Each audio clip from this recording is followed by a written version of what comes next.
খুলুমবাই নমস্কাৰ good afternoon শ্ৰদ্ধাৰ ওদালগুৰি জিলা উদ্যোগত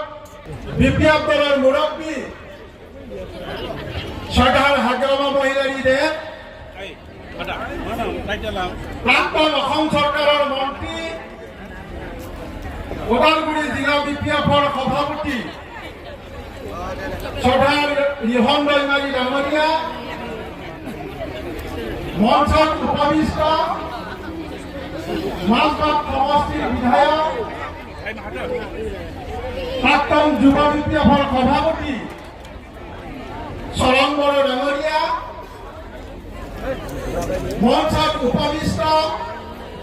বিপ্লৱ দলৰ সাধাৰণ সম্পাদক বৰমা সমষ্টিৰ প্ৰাক্তন বিধায়ক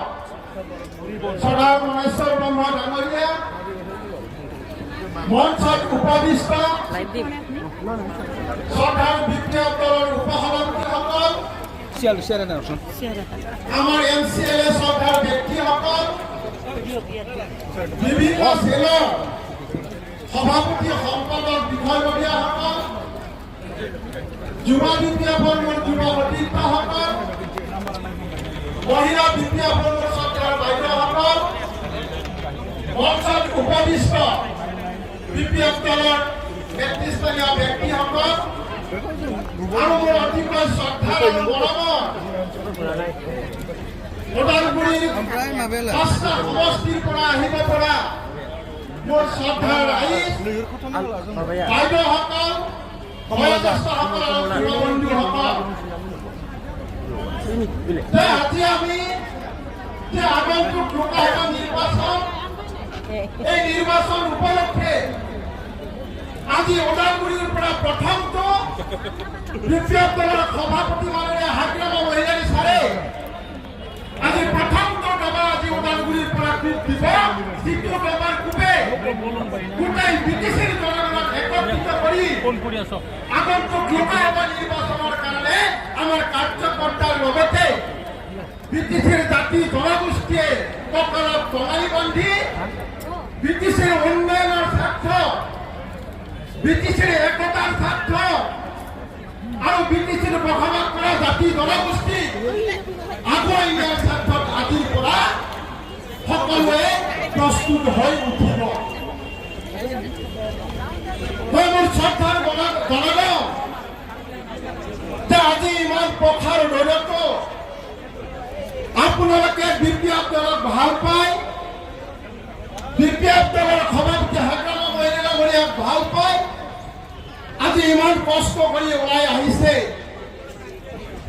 যে এতিয়া যে চৰকাৰখন আমি দেখা পাইছো যিখন চৰকাৰ প্ৰমোদ বৰুৱা আজি কোকৰাঝাৰত বহি আছে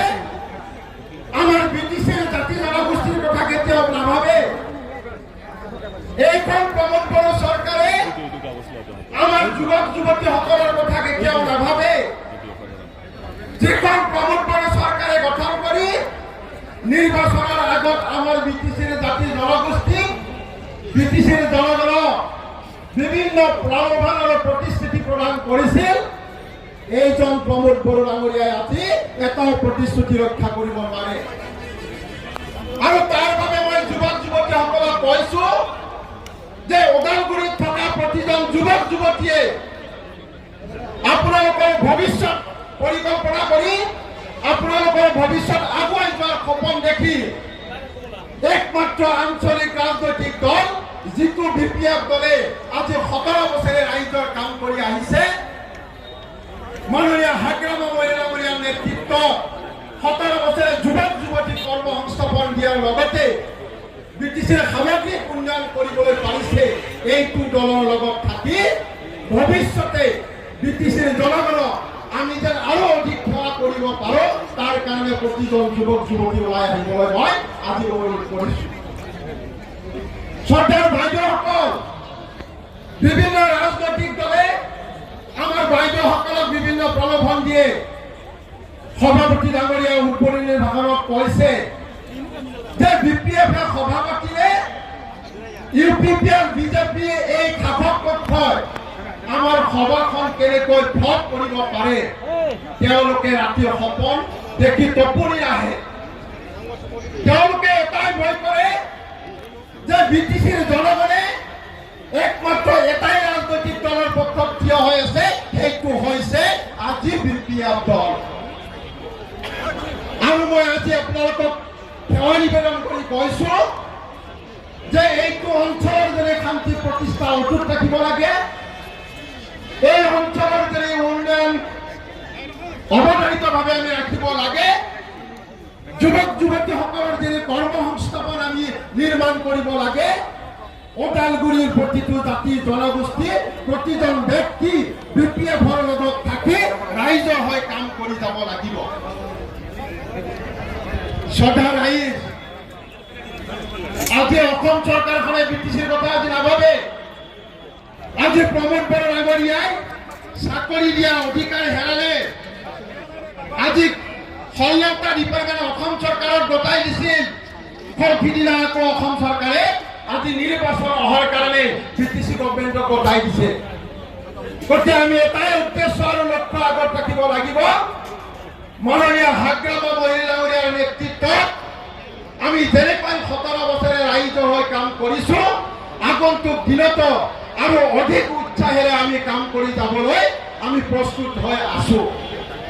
গতিকে তাৰ কাৰণে ওদালগুৰিবাসী ৰাইজ এক বিৰল সিদ্ধান্ত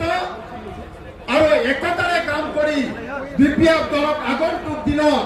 আমাৰ যিজন বিপিএফ দলৰ প্ৰাৰ্থী ইয়াত আমাৰ ইলেকশ্যনত অৱতীৰ্ণ হ'ব তেখেতক আপোনালোকে সকলোৱে লাগি